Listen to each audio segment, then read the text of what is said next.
Starmer's desperate plea, can he overcome the mockery? In the heart of London, where history whispers through the cobblestones, a storm was brewing. Keir Starmer, the leader of the Labour Party, stood at the helm of a political ship facing turbulent waters. The British public had grown weary, and the royal family was once again making headlines, but this time, it wasn't just about ceremonial duties or royal engagements. It was about the very fabric of British identity and the political landscape that surrounded it. Starmer had just returned from a tense meeting with his advisors, their faces etched with concern. "We need a strategy," one of them urged, "the public is laughing at us." The mockery was relentless. Social media buzzed with memes depicting him as an out-of-touch politician, a caricature of leadership. But what truly gnawed at Starmer was the realization that the British public's attention was shifting toward the royal family, who seemed to effortlessly captivate hearts and minds, even amidst their own turmoil. As Starmer formulated his plans, the royal family was in the throes of its own drama. A shocking documentary had just aired, revealing rifts and revelations that stirred national emotions. Prince William and Kate Middleton, once seen as the epitome of stability, were now portrayed in a light that raised more questions than answers.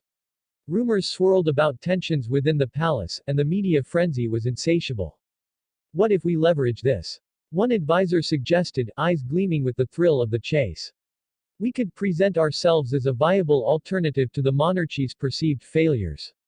But Starmer hesitated. He had always respected the royal family, recognizing their role in British culture. Could he really risk drawing a line in the sand, or was this an opportunity too compelling to ignore? Days turned into weeks as Starmer's internal struggle intensified. Meanwhile, the royal family's narrative grew even more complicated. A scandal erupted involving a leaked letter from a senior royal, expressing doubts about the monarchy's future. It was a public relations disaster, and the public was torn. Did they want a monarchy that felt so human, so flawed?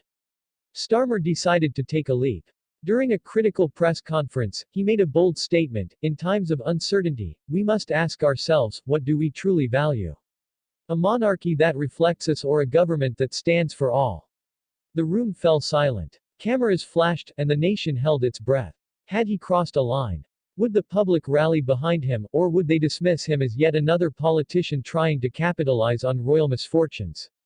Initially, the reaction was mixed. Some praised his courage while others echoed the sentiment that he was merely exploiting the royal family's crisis. Social media erupted into a frenzy, and once again, memes flooded the internet, some supporting Starmer, others mocking him further. But beneath the surface, something deeper was brewing. As the weeks passed, Starmer's approval ratings began to shift. The narrative started to change.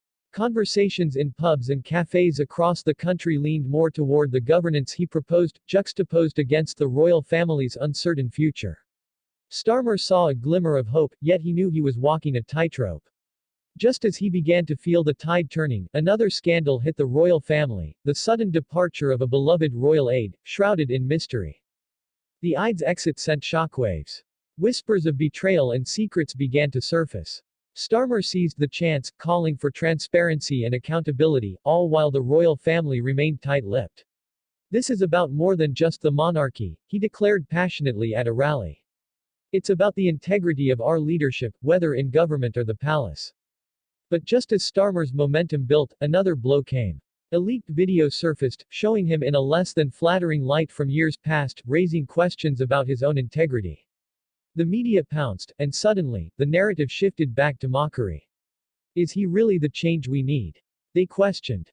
With pressure mounting, Starmer faced a crucial decision. He could retreat, hide from the scrutiny, or confront it head-on. In a climactic speech before an audience of thousands, he acknowledged his flaws, humanizing himself in a way he hadn't before. "I'm not perfect, and neither is our monarchy. But together, we can create a future that holds us accountable." The crowd erupted, but would it be enough? As he stepped down from the stage, the air was thick with tension. Had he turned the tide, or was it merely a momentary reprieve? The royal family, too, was watching, their next move uncertain. As Starmer walked away, the news broke: a royal family member was about to make a statement that could change everything. The nation held its breath, teetering on the edge of two worlds, politics and royalty. Would Starmer's plea resonate, or would it be overshadowed by royal intrigue?